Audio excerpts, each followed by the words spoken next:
I'm 54. I'm 48. 57. 59. 61. 62. I've been a world traveler. A doctor. Nominated for an Emmy. FedEx driver. A black belt.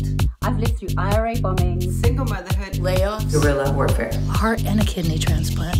And now, a pandemic. I've raised 4 children. My expectations. Twins, big sister, big dog. I've lost pretenses. My gallbladder. My parents. My husband. My fear of failure. I have gained courage. 20 pounds. Some gray hairs. A sex life. Age is not just a number. Age is not just a number. Age is not just a number. It's what makes me who I am. Smartest person in the room. Phenomenal. Confident. Sexy. Soulful. Unapologetic. A force. Force. Force. Force. Force. Force. Force.